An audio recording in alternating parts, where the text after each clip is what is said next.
मैं डॉक्टर निर्मला जोशी, बाल रोग विशेषज्ञ हूँ। आजकल मानसून सीजन चल रहा है और मानसून सीजन में डेंगू का प्रकोप बढ़ जाता है। मॉस्किटो बाइट डिजीजेस जिसमें कि dengue, malaria, chikungunya, Japanese encephalitis, filaria, ये सब मच्छरों के काटने से होती हैं। उनमें से मैं डेंगू के बारे में बात करूंगी क्योंकि आजकल डेंगू के केसेस आने शुरू हो गए हैं हमारे पास।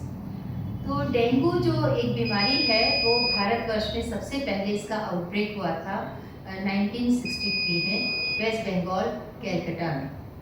और ये बीमारी पिछले 10 दशक में 30 गुना बढ़ गई है।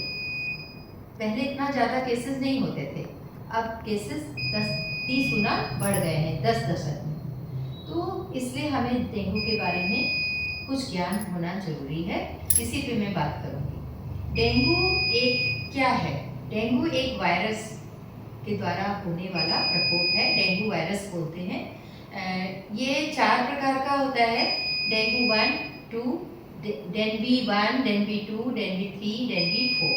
इन 4 प्रकार की वैरायटीज में नंबर 2 और नंबर 3 थोड़ा ज़्यादा खतरनाक होते हैं। उनसे जो इन्फेक्टेड हो जाते हैं उनको सीवियर टाइप का डेंगू होता है। अब ये जो डेंगू वायरस है ये किसके द्वारा हमारे बॉडी में चला जाता है? क्या खांसने छींकने से जाता है? किससे जाता है? ये मॉस्किटो होता है एक खास प्रकार का जिसको एडीज एजिप्टी बोलते हैं, टाइगर मॉस्किटो भी कहते हैं। एक बड़ा सा मॉस्किटो होता है, उसमें टाइगर की तरह स्ट्रिप्स बने होते हैं। फीमेल मॉस्किटो के मुंह के सलाइवा में रहता है। जब वो काटती है तो जैसे उसने सूंड अंदर किया तो अपना एक तरल पदार्थ अंदर डाल देती है और वहां से वो खून चूस रही होती है। तो उस तरल पदार्थ में डेंगू के वायरस पाए जाते हैं, वो सीधे आपके ब्लड में चले जाते हैं। तो मच्छर के काटने, फीमेल एडीज मॉस्किटो वायरस के काटने से डेंगू होता है। अब ये इस पे फर्क करता है, इस पे डिपेंड करता है कि उसके अंदर कौन सा वाला वैरायटी मौजूद है। अब दूसरी इम्पोर्टेंट बात यहाँ पे ये आती है कि ये मच्छर कहाँ पाया जाता है। ये मच्छर देखा गया है कि साफ सुथरी जगहों पे, अर्बन एरियाज में पाया जाता है, मतलब शहरों का मच्छर है। तो गांव में डेंगू कम देखा जाता है।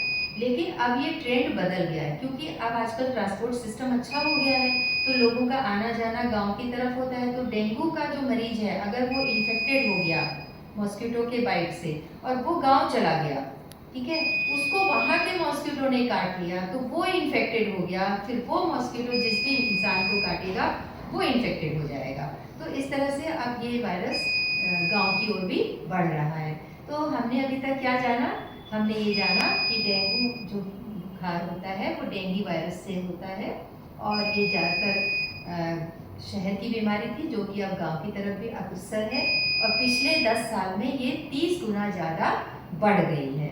तो हमें अगर इस बीमारी से बचना है तो क्या कंट्रोल करना पड़ेगा?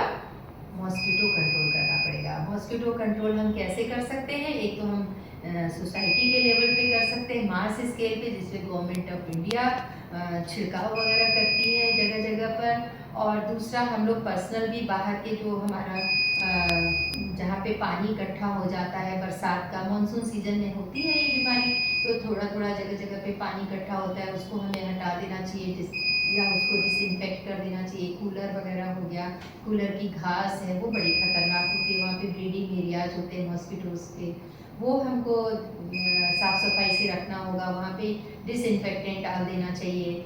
इसी तरीके से हमको मॉस्किटो के ब्रीडिंग एरियाज होते हैं उसको जो है ख़त्म करना होगा।